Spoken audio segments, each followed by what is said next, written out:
Mais uma série de entrevistas com pré-candidatos à Prefeitura de São Paulo. A partir de hoje, recebendo os candidatos nos nossos estúdios.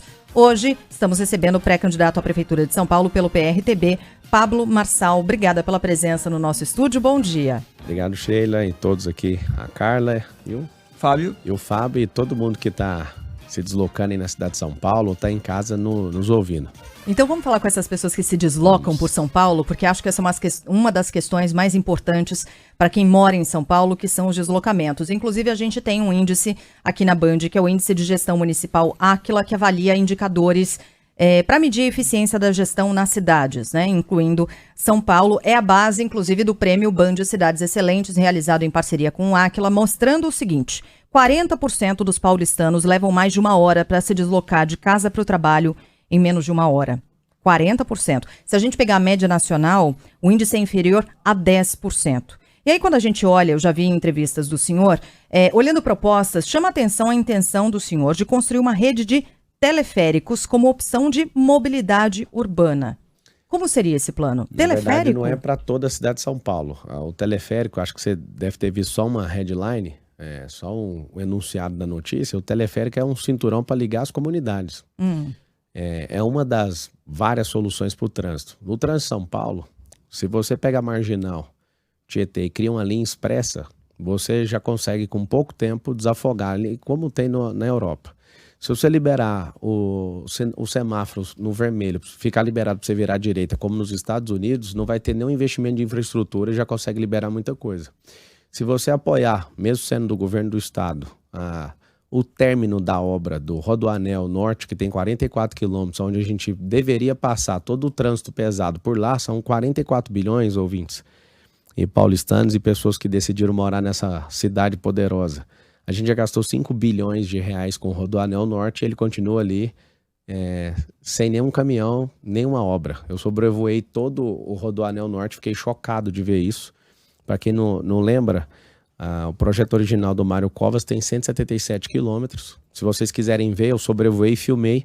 Tá no meu Instagram, @PabloMarcal1. Você pode olhar lá os vídeos dessa coisa que é desoladora. Mas ele é do governo do estado. Você pretende que como prefeito... Imagina, o governo do estado, se tiver um prefeito contra ele não consegue fazer. Então, se ele tiver alguém a favor dele, ele pode acelerar o que a gente ainda está esperando ser feito. A parte, finalizando ali, a parte terrível é que vai ter que destruir várias coisas que foram feitas porque se perderam, só para você ter uma noção. Uma grande ideia é que tem 10 rodovias ligando a cidade de São Paulo, é criar bolsões. Esses bolsões, a cidade de São Paulo tem 100 mil eventos por ano. E a gente quer criar 10 pontos de entrada nas rodovias para fazer mega estacionamentos e usar o teleférico também para ligar em estações de trem. Por que isso? Para dar uma opção para as pessoas que vêm na cidade de São Paulo, deixar esses carros aí e não afetar esse trânsito de 6,5 milhões de carros, que é um absurdo. Então, criar bolsões nas 10 rodovias que entram na cidade de São Paulo, criar a expressa, que dá para fazer mais 2 faixas ali, já conversei com engenharia sobre a Marginal Tietê, retomar uma ideia de alguns anos atrás de tirar a CEAGESP de Pinheiros e colocar na Zona Norte para tirar esse trânsito pesado aqui do núcleo da cidade de São Paulo, liberar o sinal vermelho. Para quem às vezes pode estar pensando, poxa, esse cara é um maluco, isso aí funciona em vários estados dos Estados Unidos. E o que é parar no sinal vermelho? Você para no sinal vermelho só do lado direito. Se você percebe que não tem fluxo, mesmo com o sinal vermelho, cada um tem que tratar o sinal vermelho como se fosse um pare. Isso aí já ajuda a desafogar o trânsito de forma assustadora. Com o governo do estado também, a gente pode investir, e precisa do governo do estado, e o Tarcísio é um cara assim que eu gosto muito, e fico imaginando a gente produzindo obra junto, que eu sou dessa área de obra também, eu gosto muito de obra. São Paulo precisa disso, de muita infraestrutura. Eletrificar essa frota de carro, isso é através de lei. Como que faz isso? O que Brasília fez. Se der uma isenção de alguns anos de IPVA, isso vai baratear os carros, esses carros elétricos, e as pessoas vão decidir por isso. O que acontece? Mas isso não cabe ao prefeito, né? É o que eu acabei de falar. Nós temos um sistema, por exemplo, a CEAGESP é do presidente da República. A ideia de tirar... O presidente não vai acordar e falar assim, eu quero mudar a CEAGESP no lugar. Quem tem que ter essa ideia é o prefeito. E o prefeito pega na mão do governador e vai pedir ajuda para quem é o titular disso, né? A gente não vive numa monarquia, senão eu ia falar que eu ia fazer, ia garantir e acabou. Então eu tenho que ter disposição política, relacionamento político e falar, quero fazer, então eu quero fazer isso. Para terminar o negócio do teleférico, o teleférico tem isso em Medellín, tem isso na Colômbia também. O que é? A gente criar um cinturão onde eu quero transformar algumas comunidades, as principais, em pontos turísticos. Existe uma vocação cultural de algumas comunidades que a gente tem que criar ponto gastronômico, centro olímpico e fazer com que essas comunidades sejam interligadas. Isso não é a solução da cidade de São Paulo, isso é uma solução que vai desafogar várias pessoas que ficam se movendo pelo centro de São Paulo. Você imagina um teleférico vamos pegar aí um cinturão de 50 quilômetros. Esse cinturão de 50 quilômetros, ele vai de 16 a 22 km por hora sem parar. E aí quem mora na comunidade não pagar por isso e a gente só cobrar de quem é de fora. Isso não vai ser governamental, vai ser privado. Porque no estado do Rio de Janeiro tem teleférico que está parado. E aí tudo que você coloca na mão do ente público que não dá conta de fazer gestão, além de gastar o dinheiro público e depois a manutenção com dinheiro público, e na verdade, você que é ouvinte, esse negócio de dinheiro público é uma lenda, porque não existe dinheiro público, esse dinheiro é nosso, é um dinheiro privado, que a gente põe na mão de políticos eleitos por nós, pra gente pedir pra eles, pra devolver isso pra nós. Nada que o governo fala que deu pra gente é dado, eles estão retornando. Só que aí fica uma crítica absurda em relação a isso, é um dos motivos que eu tô na política, entrando pra servir a população, é que a gente, além de pagar 43% de carga tributária no Brasil, a gente ainda, cada um tá devendo 40 mil reais. A dívida tá quase em 7 trilhões. Minha filha de 2 anos que não sabe nada do que tá acontecendo já deve 40 mil. Meu outro filho deve 40 mil. Meus outros 2 filhos, cada um tem 4. Ou seja, nós temos problema de trânsito, a gente tem problema de trânsito e a gente resolve esse problema com coisas simples, que eu acabei de falar. O teleférico não é para resolver o problema inteiro da cidade, é para desafogar nas comunidades, que é onde a gente tem a maior quantidade de trabalhadores dentro da cidade de São Paulo. Deixa eu aproveitar isso, então, ligando o microfone. O senhor falou que sobrevoou o Rodoanel, Sim. Deu a sua rede social, aliás, quem acompanha as suas redes, né, acompanha o seu dia a dia. O senhor mora em Alphaville? Não, Jardim Europa. Jardim Europa. Aqui em São Paulo. Eu pergunto para o senhor se o senhor se sente pronto para comandar uma cidade como essa, em que o senhor mesmo disse, o contingente muito grande de gente que vive para trabalhar, Sim. enquanto que o seu universo é um pouco diferente, né? Em outras entrevistas mesmo, você disse que abrindo o celular em 30 segundos você ganha não sei quantos mil reais.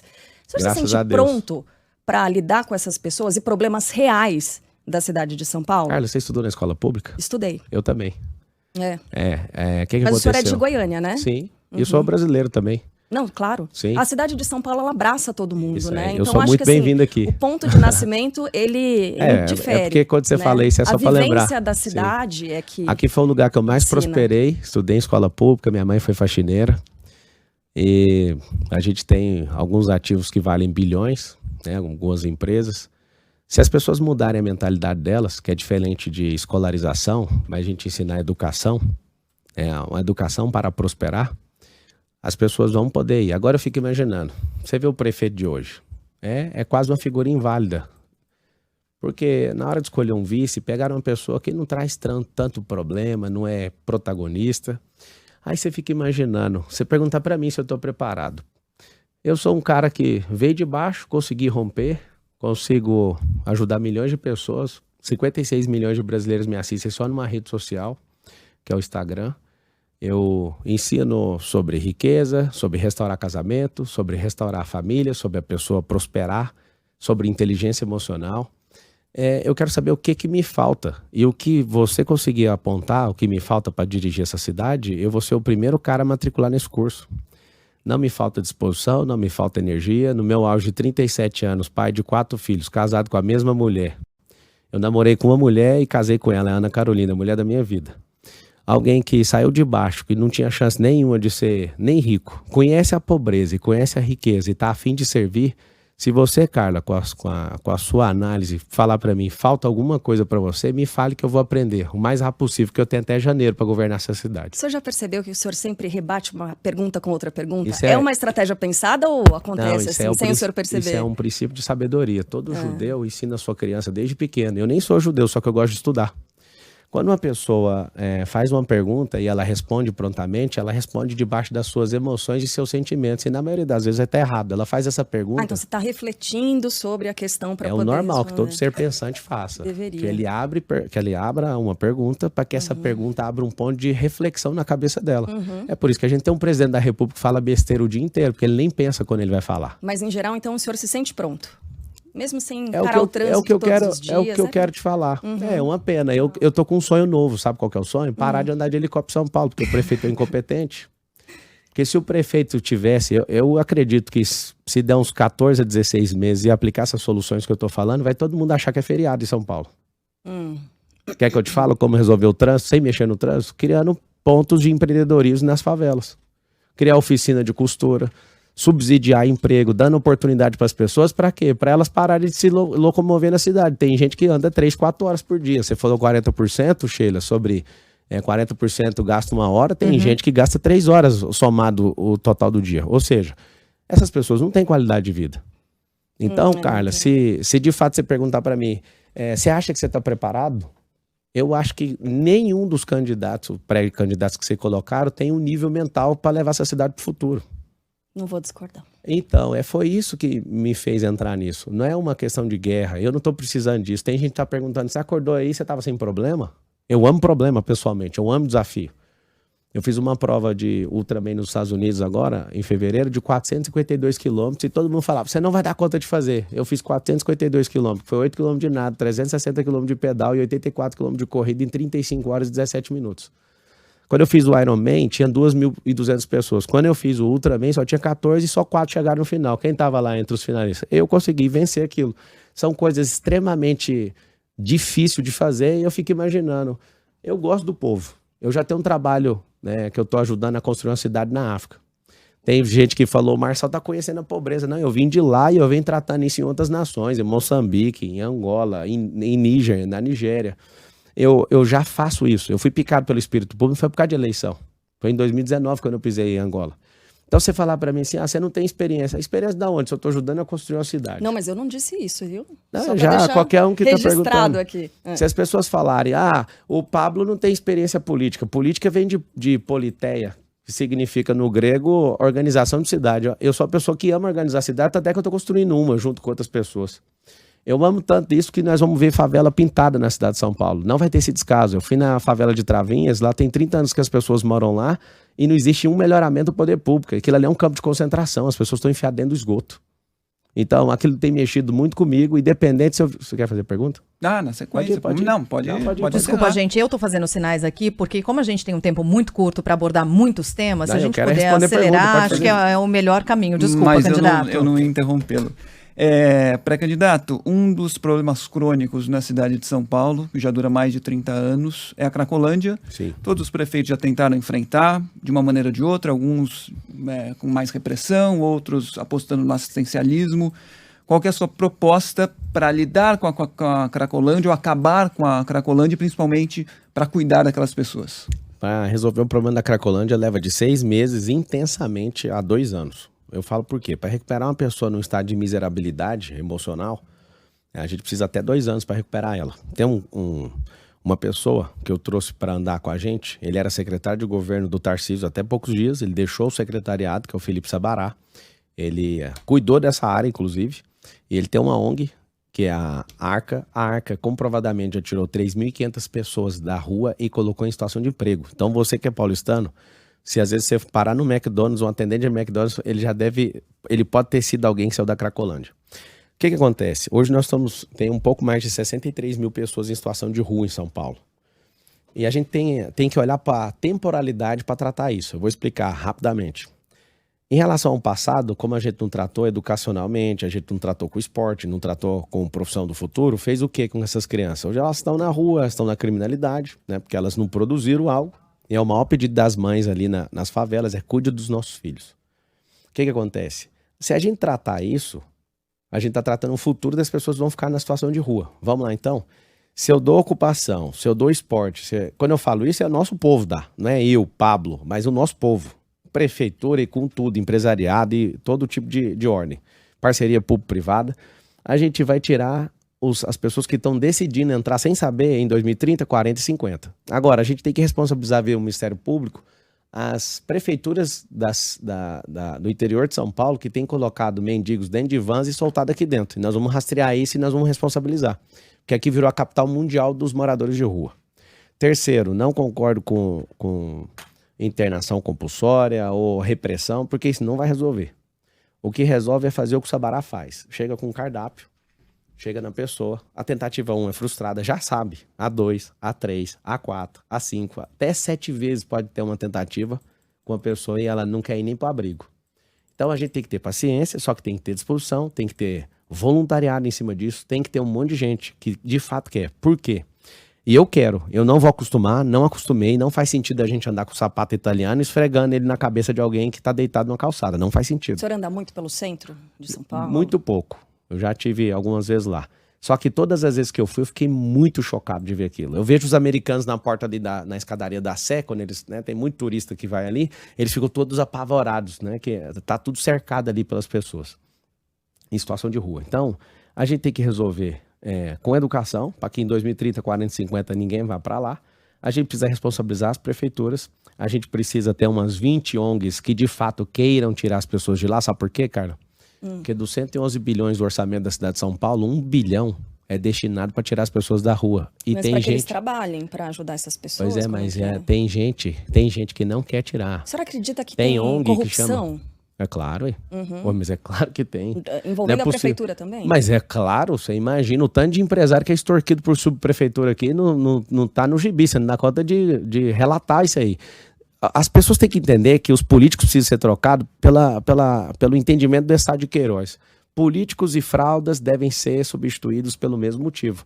Não dê oportunidade de um grupo político que é do Dória, que depois o herdeiro dele era o Covas e depois o herdeiro dele é o Nunes, continuar no governo. Não faz sentido. O povo de São Paulo é um povo inteligente, é um povo direto, é um povo que veio para cá para prosperar. Os que não nasceram aqui vieram para cá para prosperar, não gosta de enrolação. Então, não seja governado pelo mesmo grupo político do Dória, porque senão vocês vão pagar o pato. Os esquemas estão todos montados e a gente não tem nenhum fôlego para tocar a inovação e nenhum futuro dessa cidade.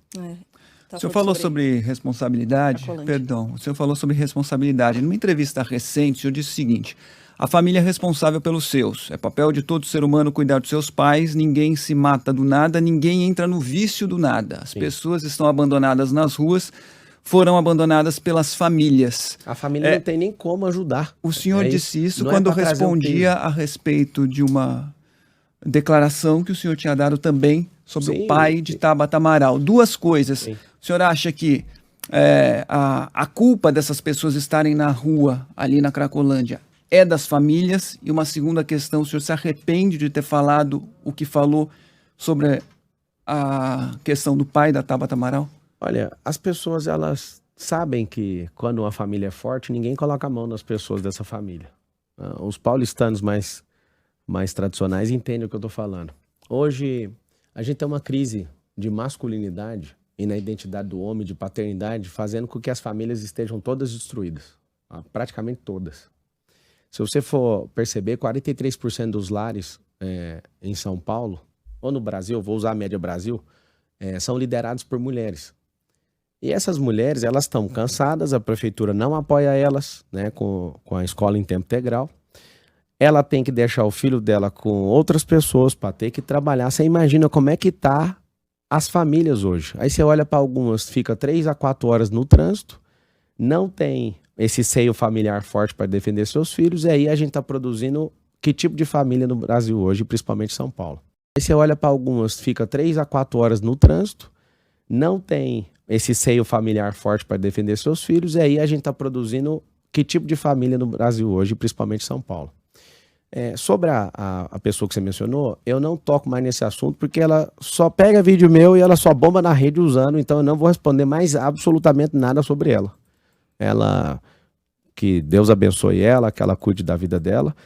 O problema que eu quero trazer para todo mundo é que sim, as famílias são responsáveis e você pode perguntar para todo morador de rua, as famílias desistiram dessas pessoas. E não é porque a família, ela acordou um dia e falou, vai embora, porque ela não tem situação para isso. E eu quero propor através da prefeitura uma ajuda psicológica para essas famílias.